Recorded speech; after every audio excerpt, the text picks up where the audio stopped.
Good morning, everyone, and welcome back to Empty Cloud Monastery. So this morning I'll be going through one of the Buddha's discourses, the Sallekha Sutta from the Majjhima Nikaya, Sutta number 8. So we can begin by paying homage to the Buddhas. Namo tassa bhagavato arahato samma sambuddhassa. Namo tassa bhagavato arahato samma sambuddhassa. Namo tassa bhagavato arahato samma sambuddhassa. Buddhang dhammang sanghang namassami.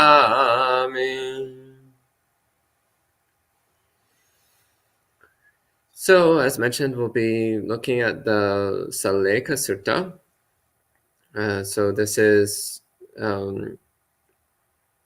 discourse which is translated here as humility. Elsewhere, you'll see it translated in various ways. In Bhante Nyanamoli and Bhikkhu Bodhi's translation of the Majjhima Nikaya, it's translated as self-effacement,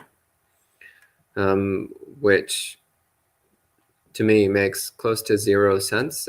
Like I see self-effacement and I don't even know what that means. But humility makes sense to me.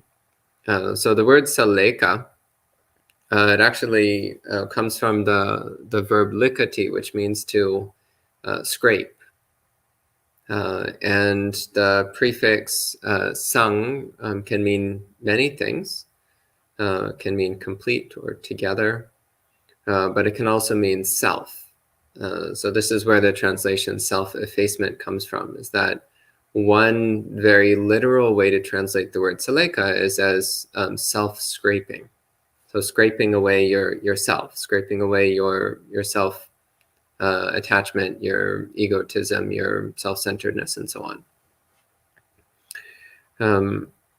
So I'll go ahead and read through the discourse and give some explanations and refer to the Pali as relevant. And as usual, you're welcome to type in questions at any time, and I'll take questions at the end. So the sutta begins. Thus have I heard. On one occasion, the Blessed One was living at Savatthi in Jeta's Grove in Anathapindika's park. Then in the evening, Venerable Mahachunda emerged from seclusion, approached the Blessed One, paid respects to him, and sat to one side.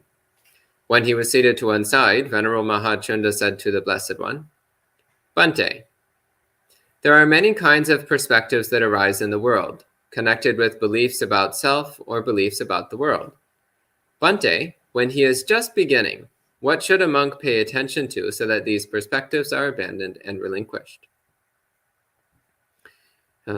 So the beginning of this discourse, we have a monk going to the Buddha and saying that people have lots of opinions, opinions about what our true self is, opinions about the nature of the world. And he says, well, I'm not really interested in holding on to any of those viewpoints. So he wants to realign his mind to be in line with the Buddha's teachings, realign his views to be right view. And so he's asking, when a monk is at the beginning of their practice, what should they do? How should they practice so that they can start to realign their minds to accord with the Buddha's teachings? And the Buddha replies, Chunda, there are many kinds of perspectives that arise in the world, connected with beliefs about self or beliefs about the world. Where these perspectives arise, where they lay dormant, and where they occur, one sees them as they are with correct discernment in this way. This is not mine, this is not me, this is not myself. In this way, these perspectives are abandoned and relinquished. So this is the Buddha's answer. And I find this quite interesting because the Buddha, he actually doesn't talk about, for example, logically analyzing your views to see where they might be right or wrong. He doesn't talk about comparing them to your experience. He doesn't talk about consulting your teachers. He doesn't actually go into any of that on this occasion. Instead, he just says, whatever opinions, viewpoints, perspectives, whatever arises in the mind, just see it as not me, not mine, not myself. So in other words, it's recognizing that viewpoints and opinions, like everything else, viewpoints and opinions are causally arisen. They arise because of causes and conditions. So a great example of this is the pervasive opinion of YOLO. You only live once, which is very common in this country, and actually it's becoming increasingly common all around the world. So of course in the US, in Europe, in Australia, and in these places, it's pervasive. Everyone seems to believe you only live once. But also all around the world, it's becoming an increasingly common perspective. Why? Because of the causes and conditions that we live in. We live in a society, a culture, which is constantly pushing this viewpoint at us, constantly presenting this viewpoint to us. So it starts to leak into the mind. It starts to permeate our subconscious mind, and we find ourselves thinking in this way. Even if on a surface level, we have some idea that this is not correct, it still tends to saturate how we think and feel and how we relate to the world.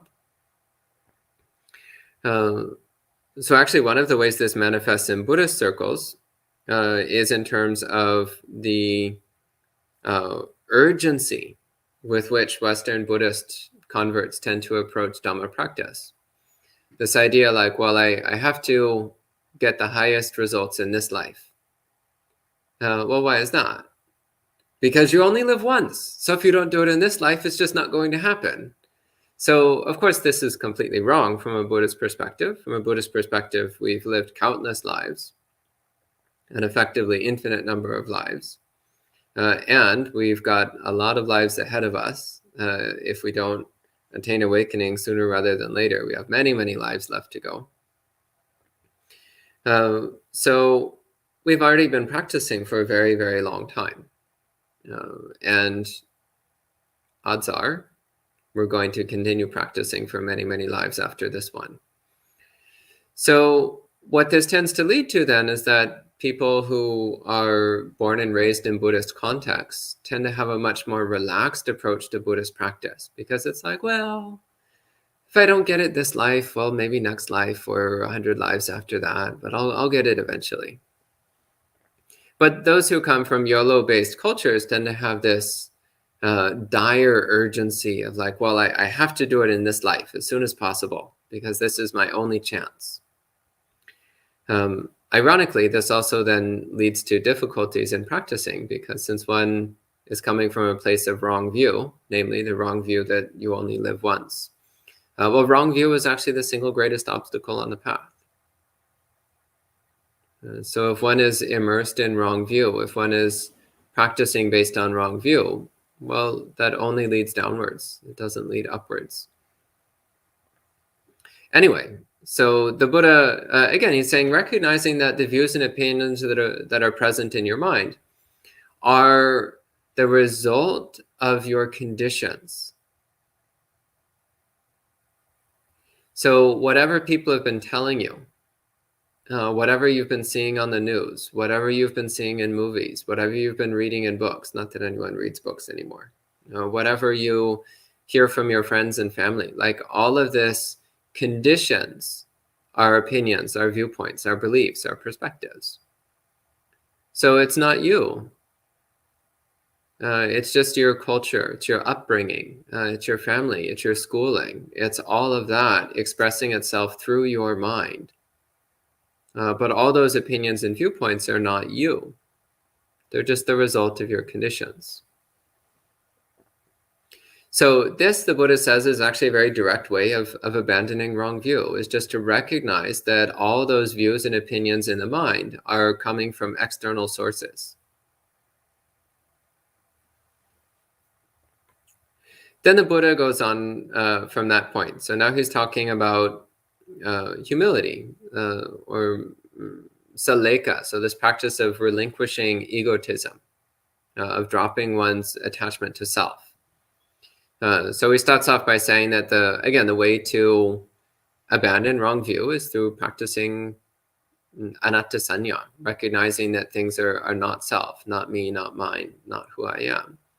So next he's going to start talking about Sallekha. So Sallekha is the practice of eroding one's self-identity, eroding one's self-centeredness. So first he says, Chunda, it is possible that, secluded from sensuality and from unwholesome phenomena, a monk might attain and remain in the first jhana, which has thought, examination, and the rapture and happiness born from seclusion. So here the Buddha is introducing samadhi states, so states of strong concentration. And he's going to go through the first 4 jhanas as well as the 4 formless attainments. And for each one, he gives the same evaluation. So the Buddha says, he might think, I am living with humility. Chunda, this is not what is called humility in the discipline of the noble ones. This is called living happily here and now in the discipline of the noble ones. In other words, the Buddha is saying that there are these deep samadhi states, and in countless suttas, the Buddha talks about how beneficial samadhi states are, and in particular, how the first 4 jhanas are very supportive to the development of insight, the development of wisdom. And in fact, it's included in the Noble Eightfold Path under Samma Samadhi. So the 4 jhanas are in fact an important part of Buddhist practice. But here what the Buddha is emphasizing is that samadhi alone does not uproot self-identity. You can sit around in samadhi for hours and hours every day, and your egotism will still be just as strong as before. In fact, it can actually get stronger. One can start to form a self-identity of like, I am a great meditator. My samadhi is so great. My samadhi, which I developed all by myself, is definitely better than what other people do. So again, you might enter into meditation practice thinking, oh, I'm doing this in order to make progress towards awakening. But if you're only practicing samadhi, well, that's not necessarily going to do anything to reduce your attachment to self. So samadhi is very important, but it is not a complete path to awakening. It's part of the path, but it's not in and of itself a complete path. So then the Buddha goes on, and I'm not going to go into detail in describing the samadhi states because I've done that on many other occasions, and I'll do so again on future times. And that's also not the point of this discourse. So the Buddha goes through first jhana, second jhana, third jhana, fourth jhana. Again, with all of them, he makes the same statement. He says, this is not what is called humility in the discipline of the noble ones. So discipline of the noble ones, by the way, means the practice of Buddhism. So noble one means someone who's attained awakening, any stage of awakening.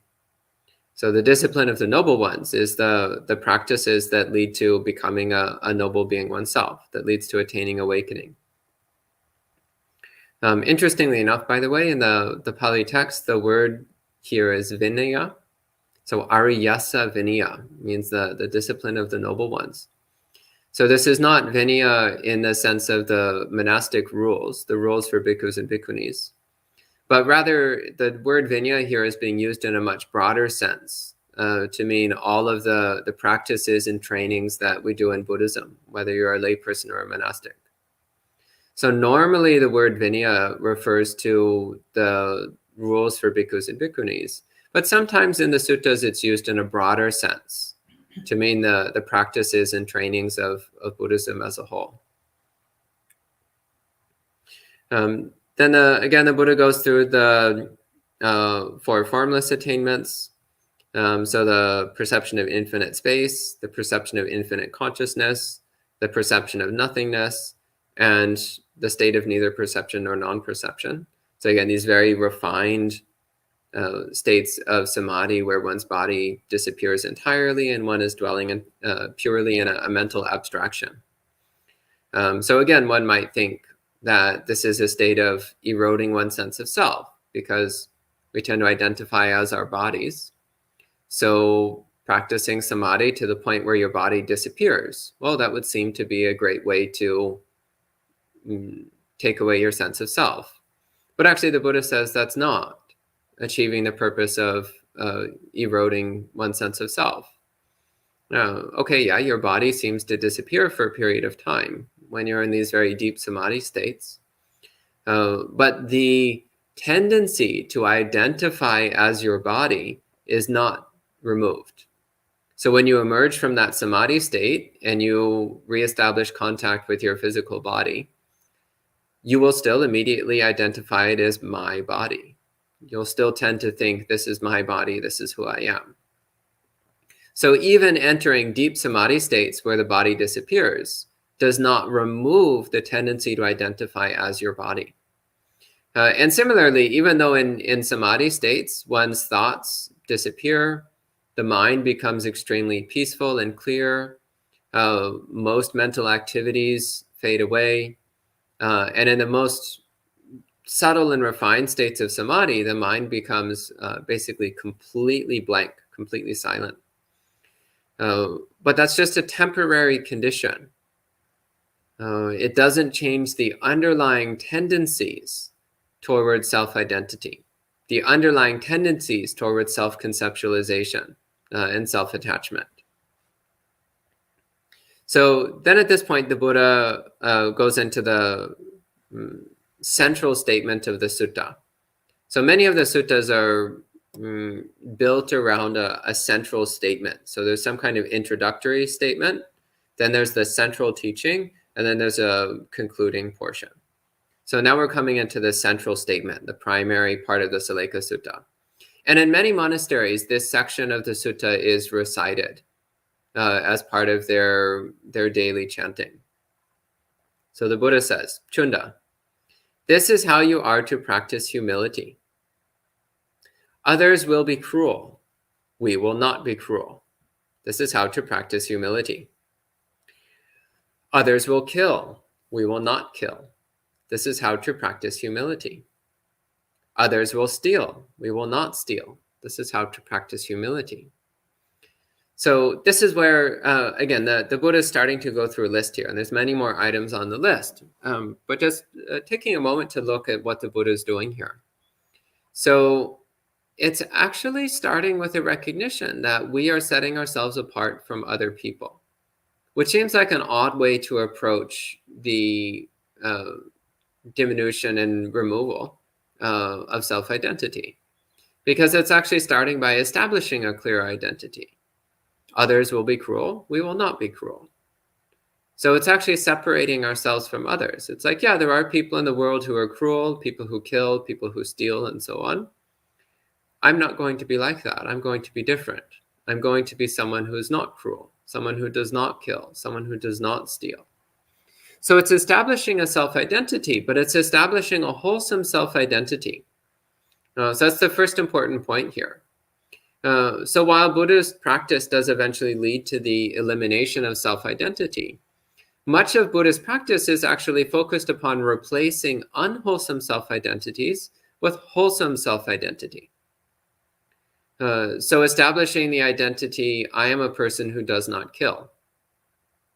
So you can say, well, that's a form of self-identity, and that's true, it is. But it's a wholesome self-identity that leads in the direction of awakening. Therefore, it's part of Buddhist practice. Another element of this, by the way, is that perhaps prior to Buddhism, our self-identity was different. Maybe we had the self-identity, I am the person who kills spiders on sight.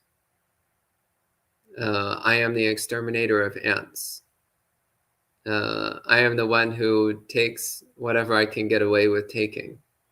I am the person who is cruel to people who deserve it. So we form, whether we're aware of it or not, we're constantly forming self-identities all throughout our lives.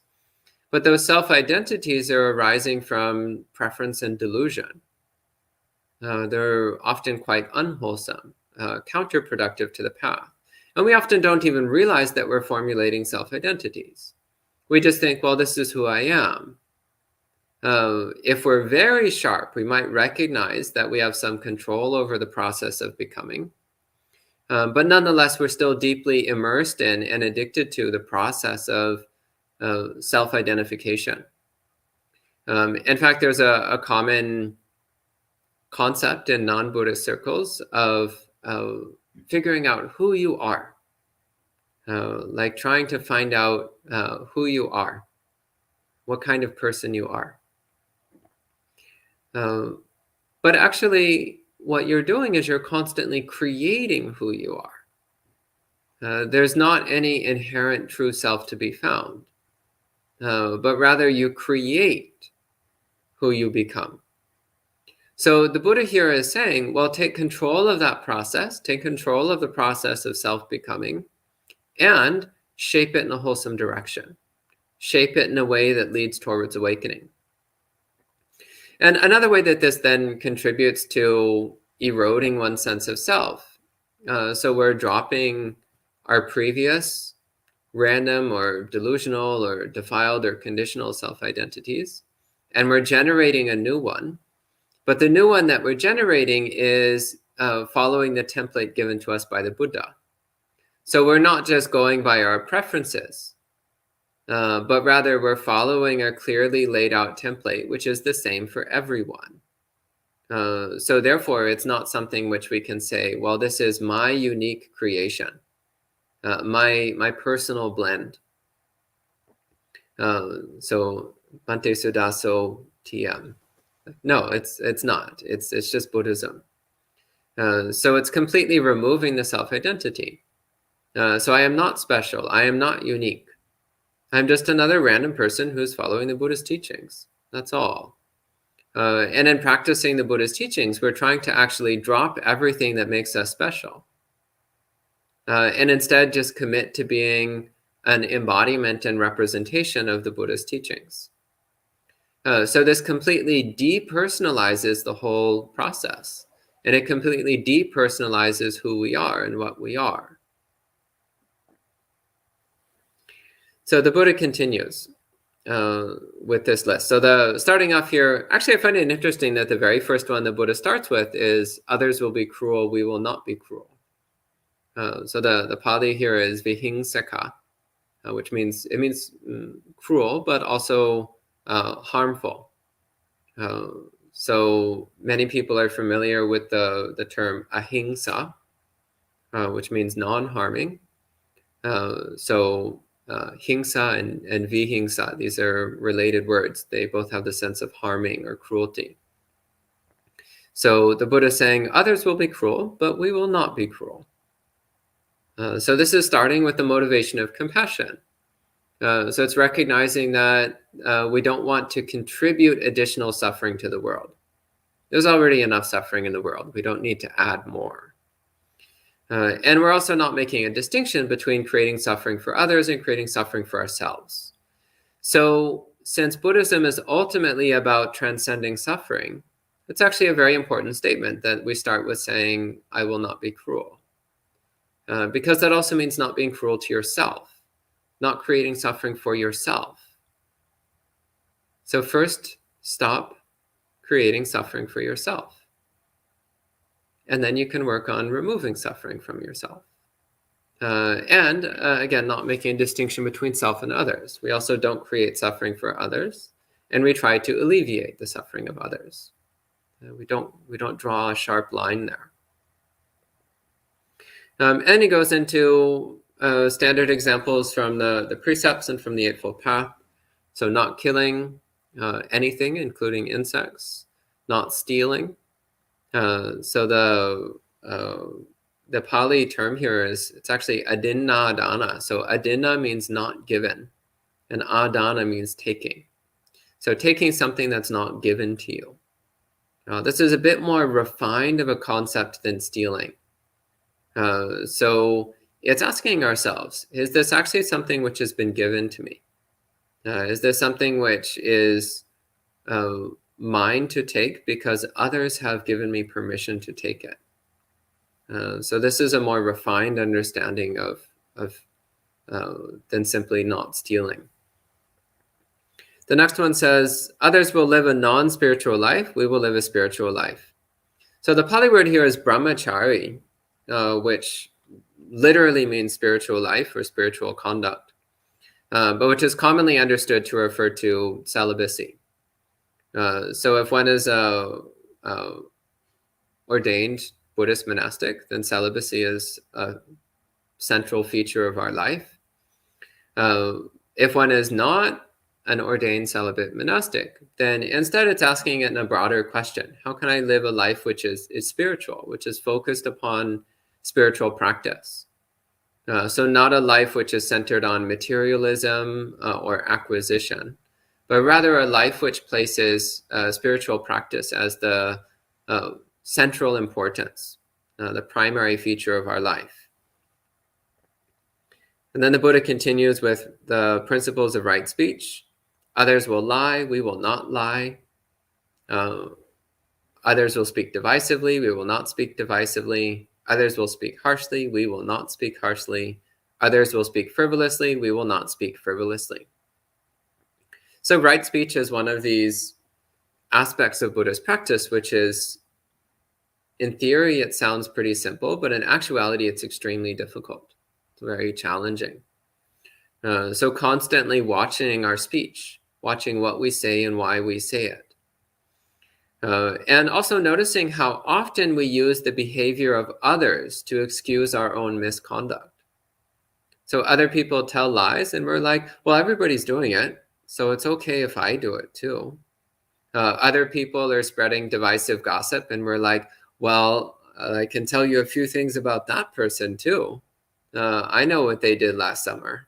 It's like, well, okay, maybe you do know what they did last summer, but that doesn't mean you need to spread it around. And yeah, maybe they're spreading gossip. Maybe they're even gossiping about you.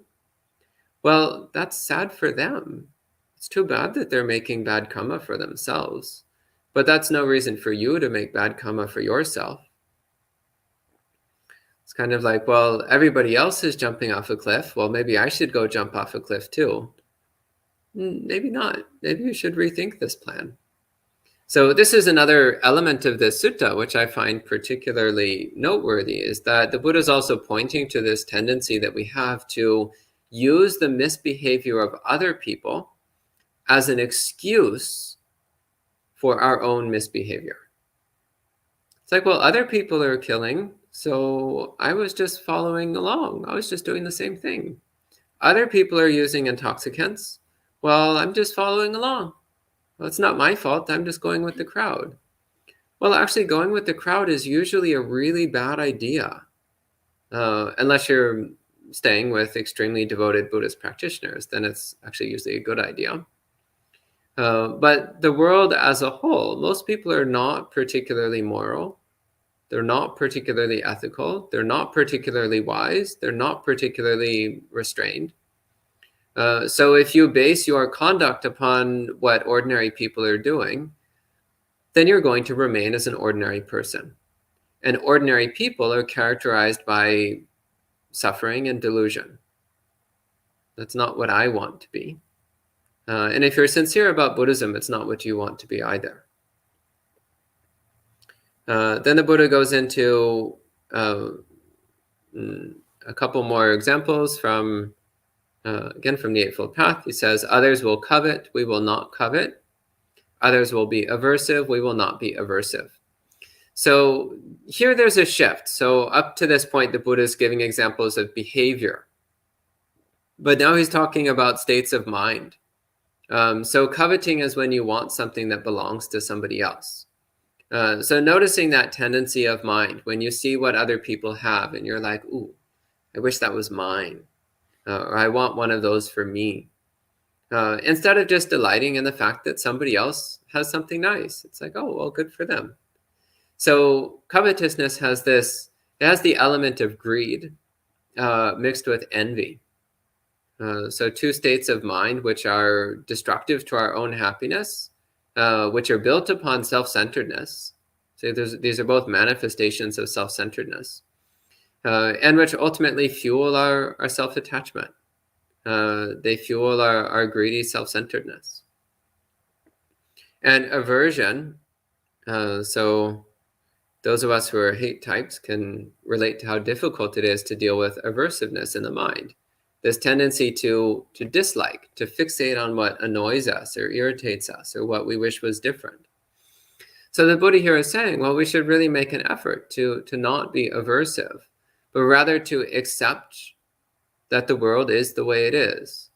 The conditions in the world are the way they are.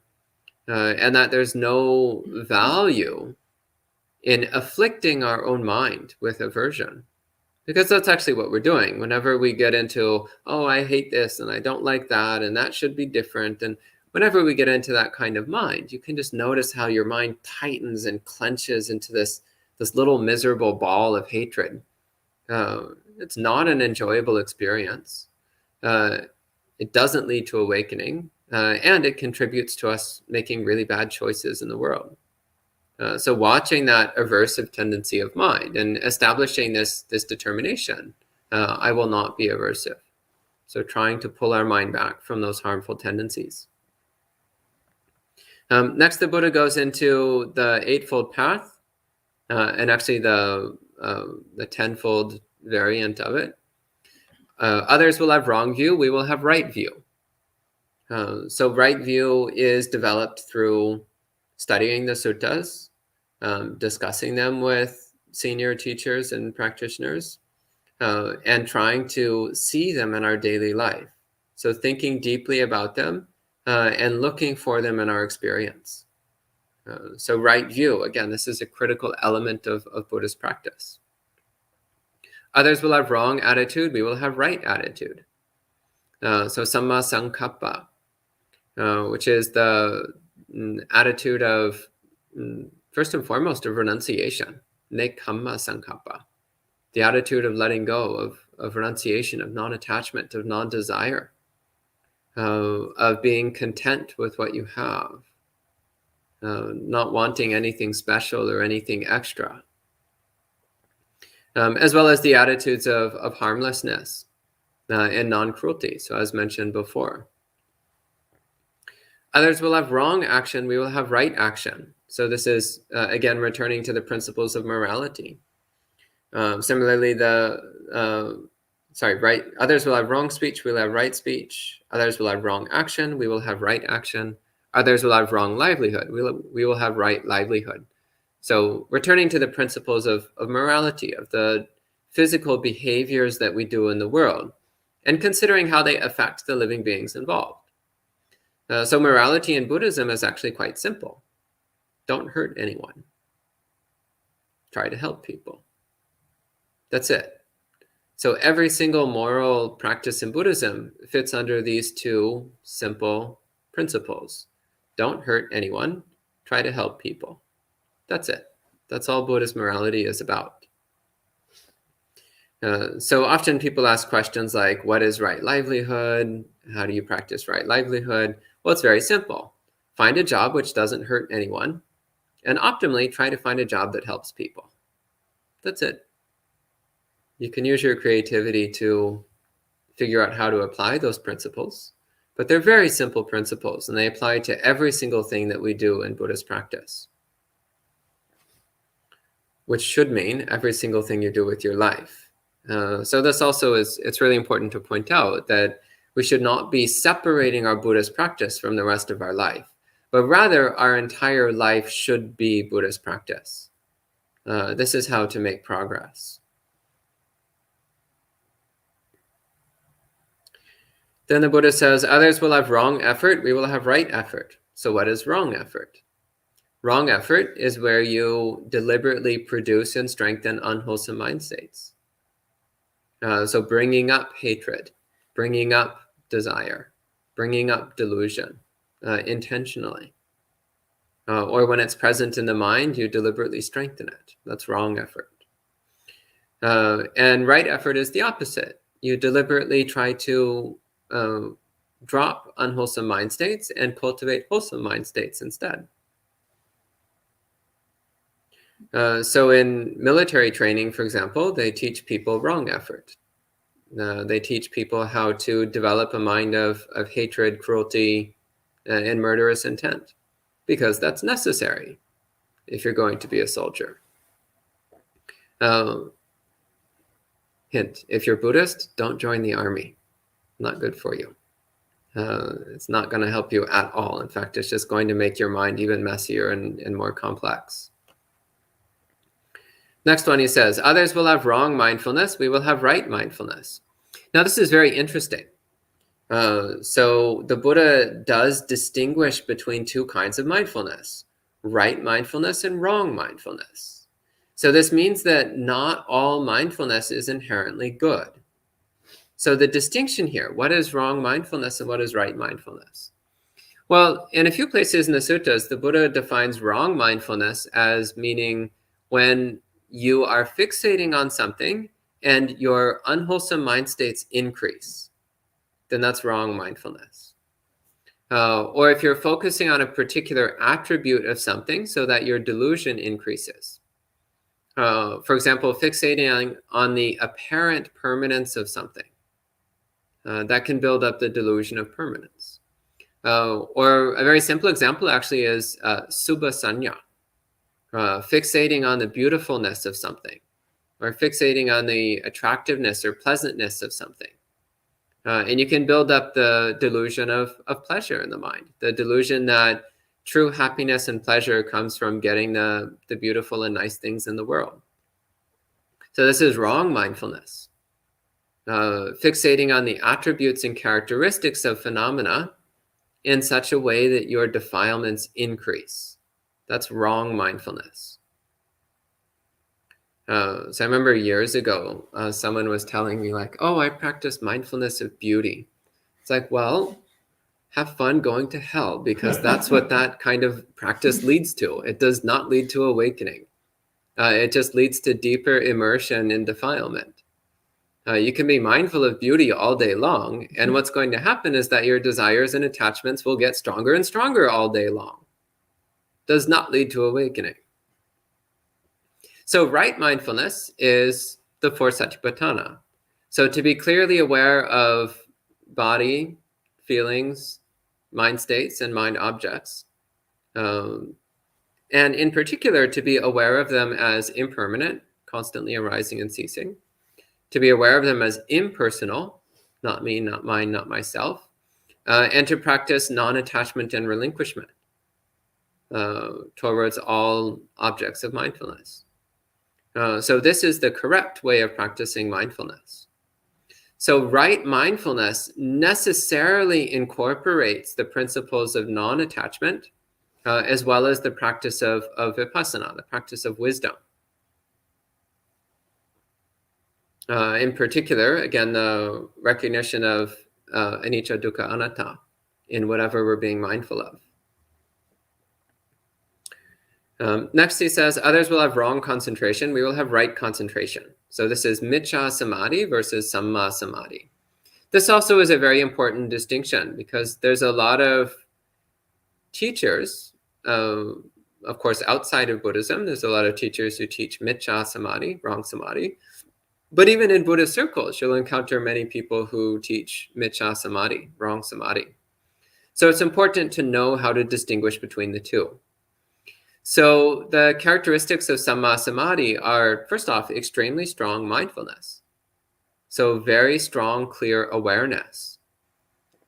And a stability of mind. So the mind is very stable. It's unified. It's alert, clearly aware. And in countless suttas, the Buddha also clearly states that one can practice vipassana while in jhana. So jhana being the pinnacle of samadhi states. So samma samadhi then necessarily must be accompanied by sharp, bright, clear alertness, which is capable of wisely seeing the true nature of whatever it's aware of. So if someone is teaching a kind of samadhi where you black out for an hour, that's miccha samadhi. If somebody is teaching a kind of samadhi where you cannot develop insight while you're in that state, that's miccha samadhi. If someone is teaching a kind of samadhi where your mindfulness and awareness are weak or absent, that's miccha samadhi. If someone is teaching a kind of samadhi where you lose awareness of your body, that's probably miccha samadhi as well. Though there are particular forms of Buddhist meditation where your body can disappear. But that occurs only under specific conditions. It's not something which should be happening all the time whenever you sit down. So wrong concentration versus right concentration. Again, right concentration must have the characteristics of mindfulness, alertness, stability, and wisdom. Otherwise, it's miccha samadhi, wrong concentration. Next, the Buddha says, others will have wrong knowledge, we will have right knowledge. And similarly, the next one, others will have wrong liberation, we will have right liberation. So these are the two extra factors which are sometimes added to the Eightfold Path. Right knowledge and right liberation, this is referring to knowledge of how to purify the mind. And liberation is the mind which is completely free of all defilement and delusion. So wrong knowledge would be, for example, studying the heretical teachings of other spiritual traditions or of degenerate or deviant forms of Buddhist practice. So again, there's lots of people who identify as Buddhist teachers but are teaching non-Buddhist things. And if one is not clear about what the Buddha taught, it's not always easy to tell the difference. So this also is why right view is of such critical importance. That's why studying the suttas is of such critical importance. Because otherwise we can sometimes be misled or led astray by teachers who don't really know what the Buddha taught, or who are just so immersed in their own opinions that they don't care that their opinions are different from the Buddha's teachings.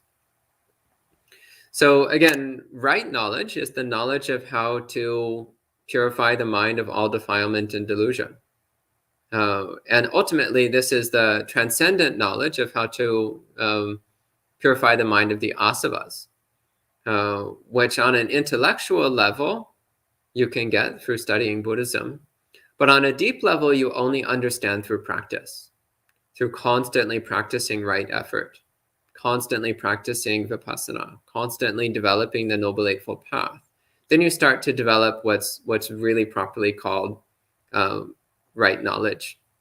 So in the Pali is samma jnana. So this correct knowing, which knows how to purify the mind.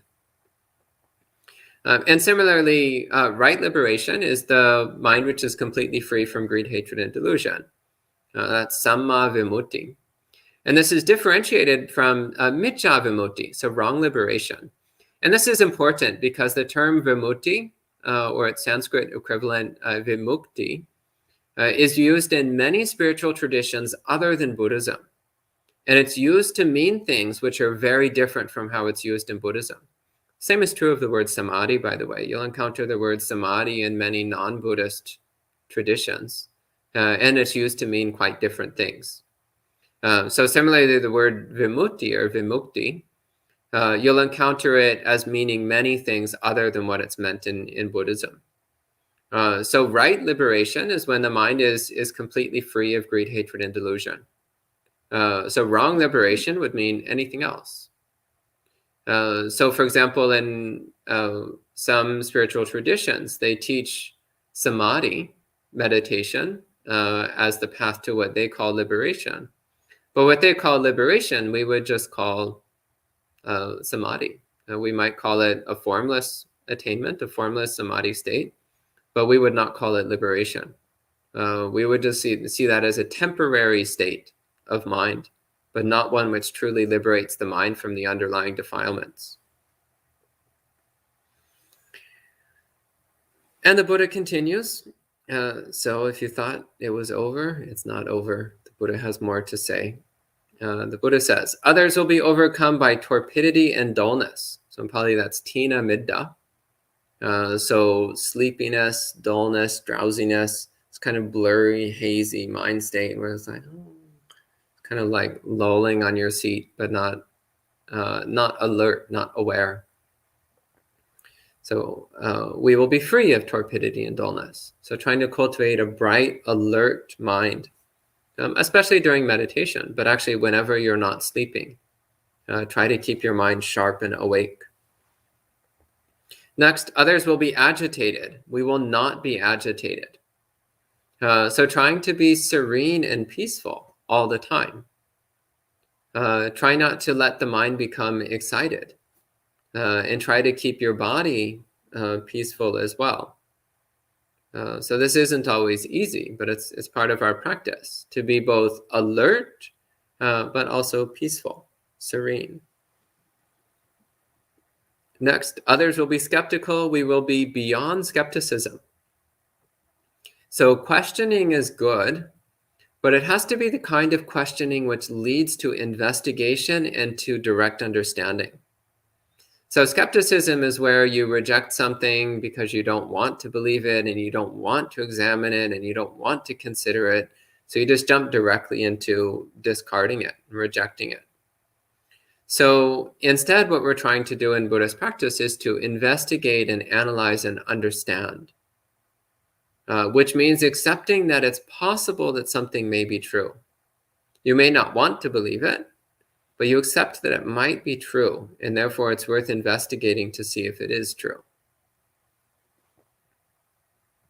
Next, others will be angry. We will not be angry. It's a good thing to try for. Others will be resentful. We will not be resentful. This actually is very important because as you go through samsara, people will constantly do things to you which are unfair, unkind, not nice. And what are you going to do about it? Nothing. That's what. You're not going to do anything at all because there's nothing you can do to control other people. They make their own choices. So if we choose to hold on to resentment, if we choose to keep carrying around a grudge, nurturing and feeding a grudge, all we're doing is hurting our own mind. It doesn't help the other person and it doesn't help ourselves. It doesn't do any good. So we will not be resentful. In other words, we practice putting down our grudges, putting down our resentment, forgiving others for their errors and mistakes. Though it's important to recognize that this does not mean putting yourself at risk. So if somebody hurts you, put down their grudge, put down the grudge, the resentment towards that person, and you might want to stay away from that person as well. A common example is a poisonous snake. You can love a snake, you can forgive a snake, you can have no grudges towards the snake. You still don't go anywhere near the snake. For the sake of your own health, your own safety, you stay away from dangerous beings. But you do so without any hostility or resentment towards that being. Next, others will denigrate. We will not denigrate. So that means to insult. Again, the world is full of people who like to insult other people. Let's not do that. It doesn't really bring any good. There's a distinction here, though, between insulting someone and admonishing someone. So a central element of especially monastic Buddhism is the practice of admonishment, which means to point out the shortcomings of other practitioners so that they can improve. But this is something which is a very delicate process. It must be done very carefully. And the Buddha gives a lot of instruction about how to admonish correctly. And it must be done with a mind of loving kindness, not with a mind of cruelty. Normally, when we insult other people, there's a hostility in our mind, or we're doing so carelessly or thoughtlessly.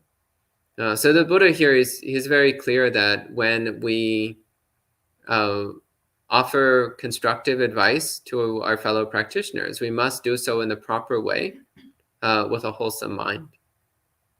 So not just insulting people for the fun of it or out of cruelty or hostility, but rather offering constructive advice to our fellow practitioners when it's appropriate and when our mind is pure. Similarly, others will be malicious. We will not be malicious. So malice is when you want someone to suffer. So optimally, we actually want all beings to be free of suffering. So you should never wish for another person to suffer. Next, others will be envious. We will not be envious. In other words, practice contentment with what you have. And when somebody else has something nice, well, be happy for them. It's like, oh, good for them. I'm happy that they have things that they enjoy. Next, others will be stingy. We will not be stingy. So generosity is one of the central practices of Buddhism that runs through the whole spectrum of Buddhist practice from the very beginning till the very end. We're always trying to incorporate generosity into our lives. So stinginess is when you have things that you could share with others, but you withhold it for yourself. You're not willing to share with others because you want to hoard it for yourself. You want to keep it for yourself. So actually the best remedy for stinginess is whenever you notice you're really attached to something, give it away. Whenever you have something that you like, offer it to somebody else. And delight in it. Look at the smile on their face. Remind yourself of how nice it is to get things that you enjoy, and therefore how nice it is for the other person to receive what you're giving to them. And in this way, your stinginess fades away. And good news, because of how karma works, you'll also wind up getting given more nice things in the future. So even if you're a very greedy, selfish person, you should still not be stingy. You should still be generous, because then in the future, more things will come to you, which means then you'll have more things to share with others, which means even more things will come to you. So you can actually use selfishness as a motivation to practice everything that's in this list, because all of this ultimately leads to your own self-benefit as well as to others. The next two, others will be fraudulent, we will not be fraudulent. Others will be deceitful, we will not be deceitful. In other words, we should practice being honest and straightforward. And honesty and straightforwardness need to be accompanied by compassion and consideration. So, for example, if somebody is ugly, you can go up and be like, you are really ugly. That would be honest. That would be straightforward. That's not fraudulent. It's not deceitful. It's also not nice. Don't do it. So honesty and straightforwardness must be accompanied by compassion and thoughtfulness. So considering when is the right time to say something, when is the right way to say something. And sometimes you just don't say anything at all. Next, others will be stubborn. We will not be stubborn. This is a very important element of our practice, especially in monastic life. This is very important. So the willingness to change our opinions, the willingness to change our behaviors. And realistically, this shouldn't come difficult. This shouldn't be hard to do, because our opinions and behaviors are the opinions of an unawakened being and the behaviors of an unawakened being. Why would we stubbornly cling to that? Well, the answer is quite simple. We cling to it because we think this is me, this is who I am. But when you just look at it objectively, I am stubbornly clinging to the behaviors and opinions of an unawakened being. How stupid can you get? I mean, seriously. We should be trying to develop the behaviors and opinions of an awakened being, of the Buddha. So why do we stubbornly cling to things which are not of the Buddha? The behaviors and attitudes of an unawakened being. Next, others will be conceited. We will not be conceited. Let me just check the Pali for this.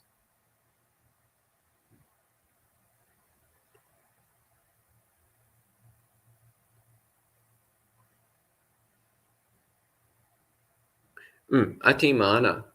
So atimana is arrogance or conceit or superiority. So it's a particular concept of self where you think that you are better than others. So this is not to be confused with mana. So mana is simply self-concept, any form of self-concept. But this is particularly atimana, which is the self-concept of superiority. So not thinking that we're better than others. I remember many years ago, I was talking to a senior monk, and I was saying like, oh, I've started to notice that I have certain traits which are better than many other people. What can I do about this? Like, I'm starting to notice this arrogance arising in me. And his answer to me was pretty straightforward. He was like, well, you can reflect that there's always people who are better than you. He was like, you think you're a good scholar? Well, you're nowhere near as good as Bhikkhu Bodhi or Bhante and Alio. And I'm like, ouch, yeah, good point. He's like, oh, you think you're a good meditator? Well, you're not even close to so-and-so. You think you're good with conduct? Well, there's lots of people who are better than you in that area. And of course, even if all the ordinary people you know are inferior to you, there's one being who you know is superior, which is the Buddha. So you can always ask yourself, am I as good as the Buddha? No. Then you have no right to be arrogant. And there's only one being in the entire universe who has the right to be arrogant, and that's the Buddha. And for him, he can simply say, I am the best in the entire universe. And for him, that's not arrogance. It's simply a statement of fact. As in, for example, the MN8 Sutta, the Buddha just says, I am the supreme being in the whole universe. No one is better than me. But for him, that's like saying grass is green and the sky is blue. It's just a fact. There's no arrogance there at all. So until you're fully awakened, you have no right to be arrogant. And once you are fully awakened, you still won't be arrogant, because that's simply not possible for you anymore. Next, the Buddha says, others will be hard to speak to. We will be easy to speak to. So again, this is referring back to the principle of admonishment. When others are speaking to us about our shortcomings, we should be receptive, because they're giving us a gift. In the Dhammapada, the Buddha says that we should see people who point out our faults as being like guides leading us to hidden treasure. So someone who points out our faults is showing us the next step on the path to awakening. It's a very valuable gift, and we should appreciate it very much. And we should try to receive it respectfully and gratefully, so that they'll give us even more. We want to be admonished by our fellow practitioners, because that helps us make progress. Next, the Buddha says, others will have evil friends, we will have good friends. So this is papa mitta, evil friend, versus good friend, kalyana mitta. And this is good in the sense of spiritually good, in that they support our Buddhist practice. They help encourage us to make progress on the path. So the Buddha does encourage us to really consider who our friends are, and whether our friendships are supporting our Buddhist practice or counteracting it. And yeah, this does sometimes mean that you need to let go of some of your friends. If you evaluate your friendships and you realize that they're counterproductive, they're holding you back, then let those people go from your life. You don't need them. Cultivate friendships with good people, people who are committed to Buddhist practice. Next, others will be negligent. We will not be negligent. So the Pali word here is pamatta, negligent, and apamatta. This is related to the word appamada, which is the more commonly used form. So pamatta literally means intoxicated or blurry. So you want a sober mind, a sharp mind, an alert mind. Next, others will lack faith. We will have faith. So faith in what? Well, first off, faith that the Buddha was awakened. Faith that the Dhamma is true. Faith that the Sangha is precious. Faith that this path is worth walking. And the more you cultivate that faith, the more swiftly you'll make progress on the Buddhist path. Next, others will lack conscience. We will have conscience. Others will lack consideration. We will have consideration. So these are the qualities of hiri and ottappa, which usually come as a pair in the suttas. And together they mean conscience, the innate ability to know right and wrong, coupled with the tendency to pull back from doing wrong things, and the inclination to do right things. So the Buddha calls this the guardians of the world. lokapala. So when we have conscience and consideration, then we will naturally practice right effort. We will naturally practice right action. We'll naturally follow the precepts. We don't even have to think about it. When we see any kind of unwholesome tendency, then we'll immediately recoil from it. We won't engage in it at all. Next, the Buddha says, others will know little, we will know much. So this is bahusutta, means knowing much. And elsewhere in the suttas, this is defined as meaning one knows much of the suttas, that one thoroughly studies and investigates and stockpiles suttas in one's mind. So again, the Buddha, he encourages us to really spend the time accumulating knowledge of the suttas. So not just to read a line here or there every once in a while, but to really try to cram our mind with the suttas. Because this has a real transformative effect over time. When you fill your mind with the suttas, then it starts replacing all of the junk that we used to fill our mind with. So before you were filling your mind with Seinfeld episodes, now you're filling your mind with the Majjhima Nikaya. So what happens is that then the tendency of the mind is to constantly revolve around thoughts of the Buddha's teachings, rather than constantly revolving around the insipid behaviors of characters on old TV shows.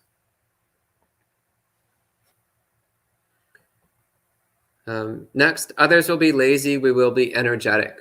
So this is referring specifically to energetic application of the Buddha's teachings. So not being lazy in applying the Buddha's practices to our life. So it doesn't necessarily refer to your job, but rather it refers to, again, your practice of the Buddha's teachings. Next, others will be absent-minded. We will have firmly established mindfulness. Again, this is pointing to the importance of constantly maintaining alertness and clear awareness at all times. So never letting the mind go blurry or slack, never spacing out, but always paying sharp, clear attention. Basically, whenever you're not sleeping, you should be completely awake, completely alert. Next, others will be unwise. We will be consummate in wisdom. In other words, trying to cultivate wisdom, which you do once again through studying the suttas, discussing the suttas, listening to Dhamma talks, and practicing vipassana meditation of one kind or another. And finally, the Buddha says, others will hold tightly to their opinions and relinquish them with difficulty. We will not hold tightly to our opinions, and we will relinquish them easily. Once again, as I said earlier, what are your opinions? Your opinions are the delusions of an unawakened being. Why would you want to hold on to that? Of course, we should be willing to relinquish such things easily. And once again, it's difficult because we identify it as me. These are my opinions. These are mine. They're definitely better than other people's opinions, which are not my opinions. But our opinions are just the delusional ravings of a madman. That's all. We shouldn't take it seriously. But rather, we should always ask ourselves, how can we adjust our opinions to be more in line with the Buddha's views, the Buddha's teachings? And when others point out the flaws in our views, then we should drop them. Or if it's opinions about ordinary things, like which kind of broom is best suited for sweeping which kind of floor, well, who cares? If somebody else wants to use a different kind of broom, well, that's their choice. Doesn't really matter. There's no point in getting upset about it. Again, we get upset about the silliest things. So why waste our time? Why cultivate unwholesome mind states over things that don't really matter? So instead, cultivating a willingness to relinquish one's opinions and to be accommodating towards others. So that's the central statement of the sutta. So the Buddha going through all these statements of others will do this, but we will do otherwise. And then the Buddha makes a few summarizing statements here. He says, Chunda, I say that even directing the mind towards wholesome phenomena is very helpful, not to speak of acting accordingly with body and speech. Therefore, one is to direct the mind in this way. Others will be cruel, we will not be cruel. And he goes through the whole list again. So here he's pointing to the fact that even thinking about wholesome behavior is already a really good thing. And then to act accordingly is even better. And forming these intentions in our mind is one way that we start to direct ourselves towards proper behavior. Next, he says, Chunda, it is as if there was an uneven road, and there was a different road that was even, that one could use to circumvent it.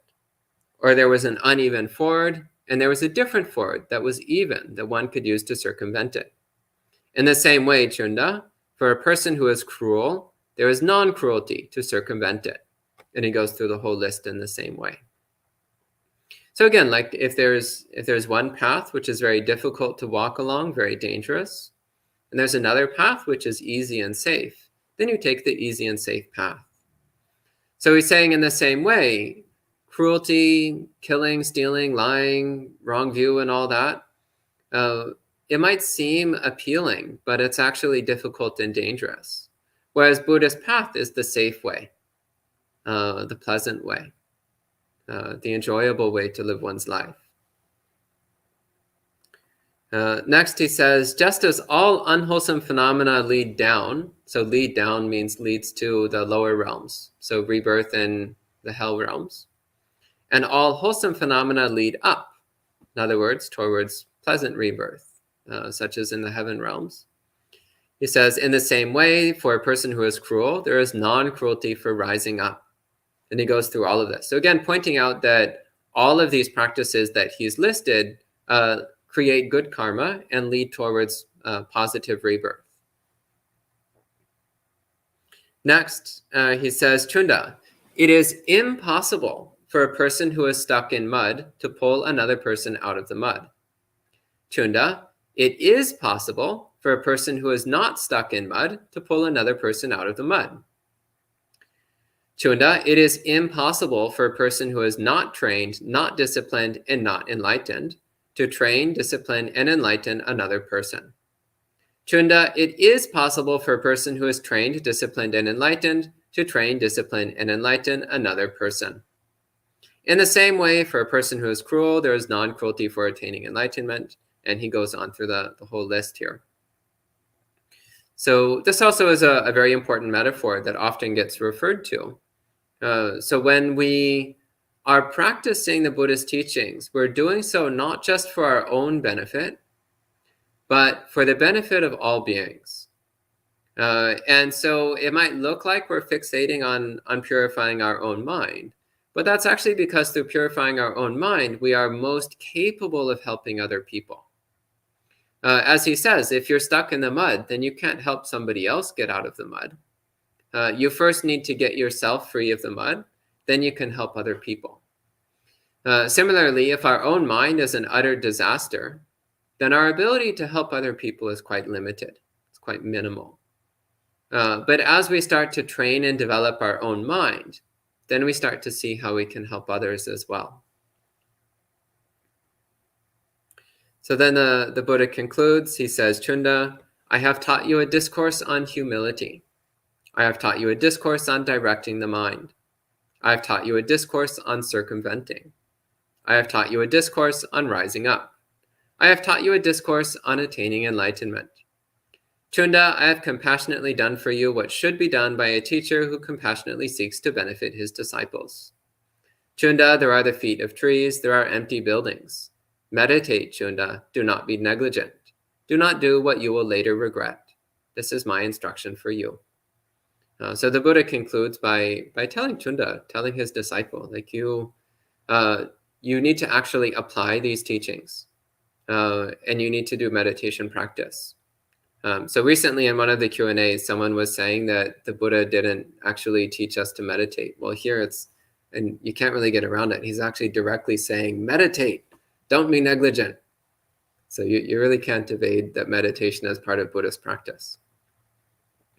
And finally, the sutta says, this is what the Blessed One said. Satisfied, Venerable Mahachunda delighted in the Blessed One's statement.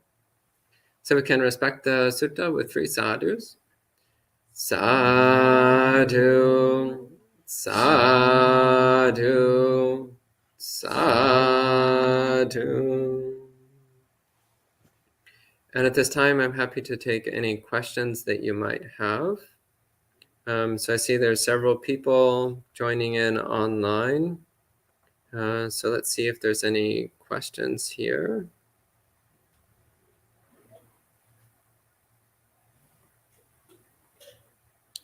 And Michael says, forgive me, Bhante, we only live once in this life. Our rebirth is a bundle of our collective karma, not the eternal me, since the latter doesn't exist.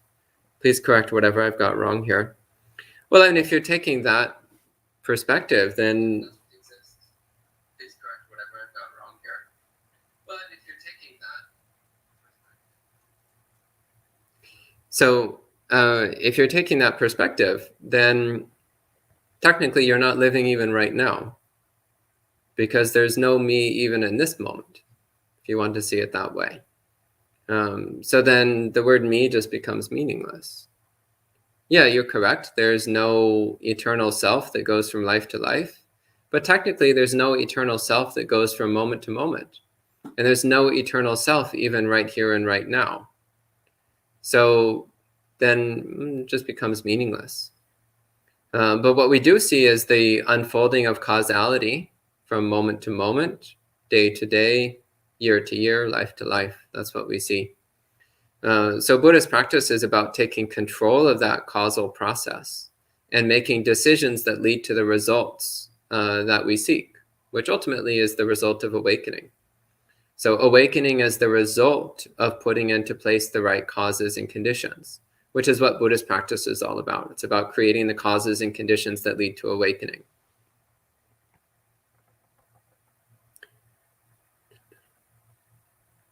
Michael also asks, does samadhi at least point us away from self-identity and so give us a stick to lean on, so to speak? It can help a little bit, but it doesn't necessarily, in and of itself, eliminate self-identity. Again, that's how the Buddha starts off this discourse, by pointing out that samadhi is not sufficient to eliminate self-identity. But it is part of the supports, because it's part of the Noble Eightfold Path. So samadhi is a very important part of our practice, but by itself, it's not sufficient. That was the Buddha's point here. Sud asks, are there any recommended antidotes to covetousness within the mind? 2. One is generosity, which is something that you're already quite good at. So one is generosity, and the other is mudita, so appreciating the happiness and good fortune of other people.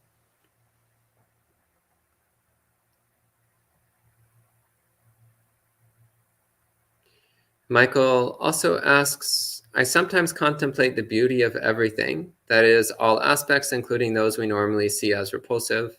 Since everything decays and ceases, this leads me to see impermanence. Is this an all right approach to beauty? Yeah, that's okay. So actually the Buddha, in some suttas, he talks about training the mind to see the repulsive as beautiful and the beautiful as repulsive.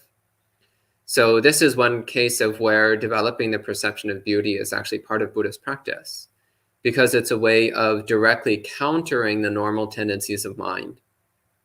So yeah, that's perfectly fine. Charles Lee asks, why doesn't the Buddha recommend vegetarianism? That's really not quite in the context of the sutta. That's more a question for monk chat tomorrow evening. So maybe, Charles Lee, you could ask that again tomorrow evening.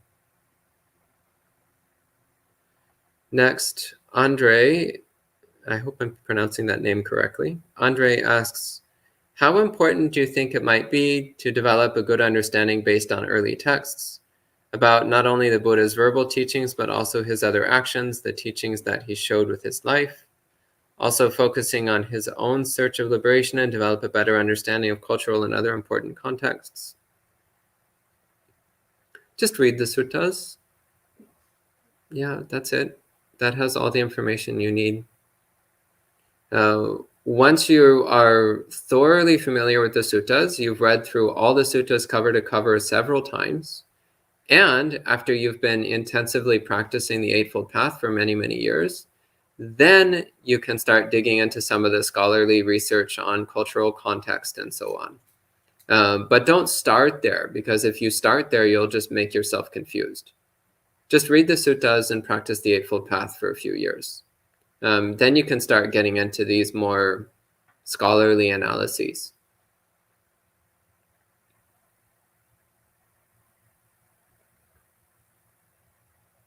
Manal asks, would it be wrong mindfulness if one appreciates the beauty of the sun shining warmly after having a season of cold, or if one describes the colorful sky after having gray skies? Again, look at your mind. What's going on in your mind? And is it cultivating desire and attachment? If so, then that's not the best thing to be doing with your mind. So what we're trying to do is to cultivate a serene, unconditional happiness. A mind which is happy, whether it's warm or cold. A mind which is peaceful and content, whether the sky is gray or sunny. So fixating on how much you enjoy the sunny sky and how much you hate the cloudy sky, that's not Buddhism. Fixating on how much you appreciate warm weather and how much you hate cold weather, that's not Buddhism. But cultivating a happiness and contentment, whether it's warm or cold, that's Buddhism.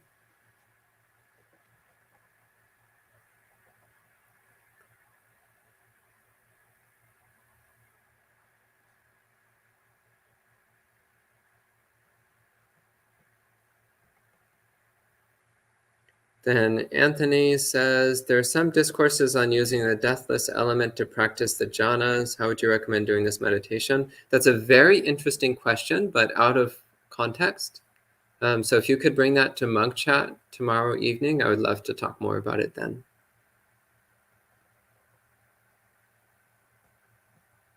Jay asks, if someone has much bad karma, do they go to a hell realm and burn the bad karma, or just get reborn as an inferior being? If we burn karma in hell realms, why should we carry it to another life? That's all, again, that's a bit off context. I'd recommend bring that to Monk Chat tomorrow as well. Let's see. Amaranta asks, I have the tendency to think I'm right and the other wrong. How can I dissolve this wrong view? Well, actually, to be honest, you might sometimes be right, and the other person might actually sometimes be wrong. So it's not, Buddhism doesn't necessarily mean that you always need to assume that you're wrong, but rather it means evaluating your own views and opinions and recognizing that they're not me, not mine, not myself, and also constantly trying to realign your own views to match the Buddha's views. So we're not trying to get rid of all views, rather we're trying to get rid of wrong view and cultivate right view.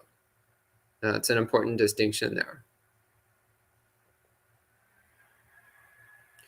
And that's the last of the questions from online. Anything from the residents? Questions or anything? No? Good enough for now? Okay, so we'll go ahead and end with 3 sadhus. Sadhu, sadhu,